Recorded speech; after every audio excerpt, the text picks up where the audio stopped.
Hunters of the Fifth Fleet, the horns have sounded and the hunt has begun.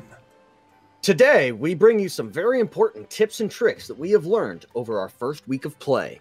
Some of these are on the simpler side, while others are more advanced, but all of them are things that you should be keeping on your mind as you explore the new world. So, noob to boob, let's get to it. Coming in at number 1 is probably the simplest tip that we have. It is literally gather everything. It doesn't matter if you're wandering around doing nothing, chasing down an Anjanath, or running for your life from a Rathalos. Take the time to harvest everything. It seems like a simple suggestion, but it's one that will help you very much so down the road. Once you start to get into the higher crafting tiers and you want to make all that other stuff, it's really handy to just have a bank with everything that you could possibly need already gathered. So why not? Gather everything, empty your inventory, go back out, gather more, empty your inventory, rinse, repeat. There's never too much that you can gather when it comes to resources. Now, before you go out on your next hunt, be sure to listen to tip number 2. Always stop off and carry fresh bounties. These little guys may seem simple and trivial at times, but always carrying a fresh stock of newly waiting bounties means you're never actually sitting on your hands doing nothing. You never know what easy bounties you can achieve in a single mission. If it's slaying small creatures, slaying big creatures, gathering herbs, gathering honey, collecting bugs. These things are a great way to earn research points and extra goodies from completing missions. Banking in at number 3, investigations. Make sure you do those instead of replaying missions. They cover nearly the same criteria for hunts with the same failure restrictions. However, upon completion of investigations, once again, you'll be advancing research points in a particular field, as well as gaining extra loot for the completion of those investigations, some of which you will find very useful and necessary as you progress down the line of crafting. Farming its way into number 4 is going to be use the Botanist. You see what I did there? Anyways. You can use this interesting man, who has witty things to say all the time, to cultivate crops. Not only crops, but you can do insects, seeds, such as mite seeds in the later tiers, which sell for a huge amount of zenny. But as for now, you want to cultivate things that you have a tendency to run low on. Myself, I'm constantly using super potions, which require not only the potions itself, but honey. So, I cultivate honey, and I fertilize honey. Strolling in at number 5 is going to be wander around and talk to literally every person you can in the trading center and otherwise.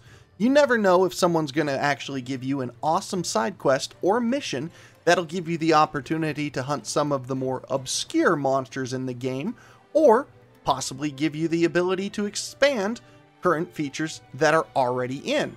It's a fairly simple task and doesn't require a lot of time, and is something that is absolutely worth investing that time into.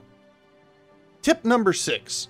If you're ever wandering along in the new world, and suddenly you have to leave in the middle of a fight, or otherwise exploration, and you have nothing of any real value on you, choose Abandon Quest from the start menu rather than completing the quest through the quest giver.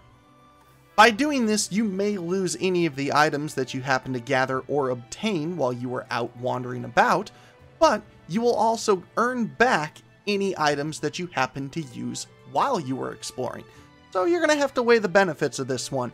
If you think that you gathered more than you wound up using, go ahead and leave the quest via the quest giver.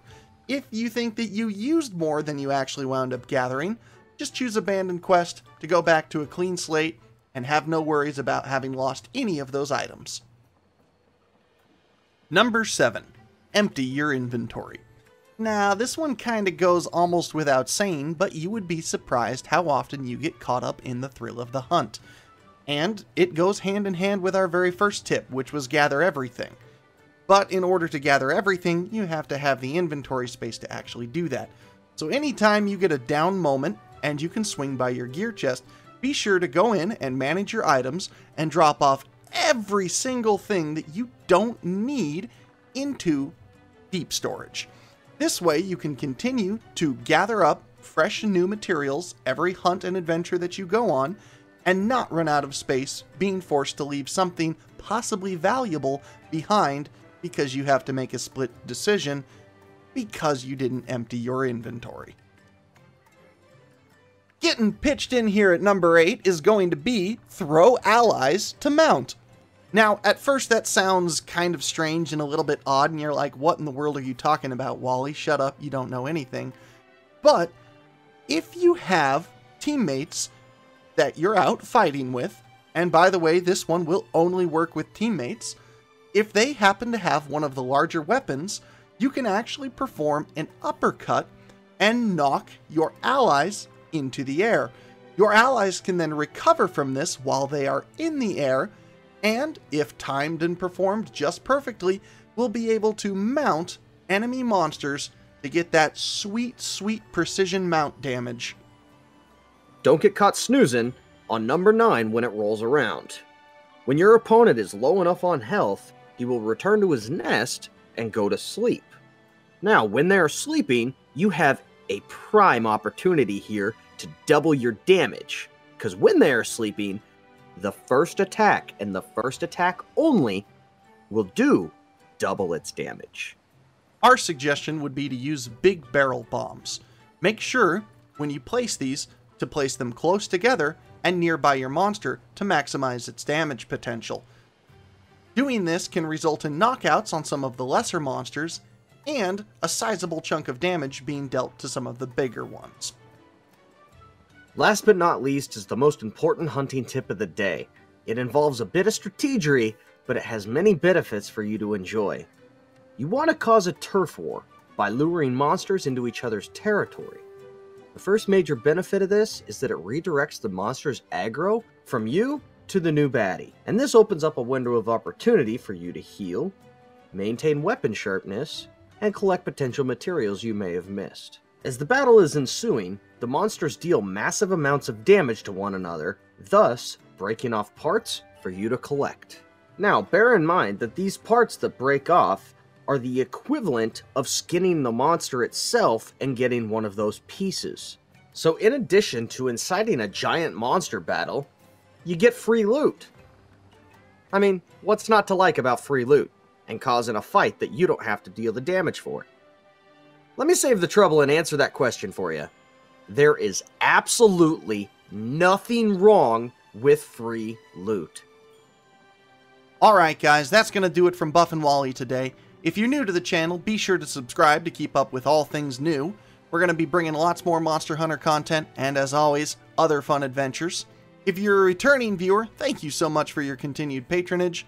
It really means a lot for both Buff and myself when we put out these videos and we see you guys coming back, leaving comments, and having fun.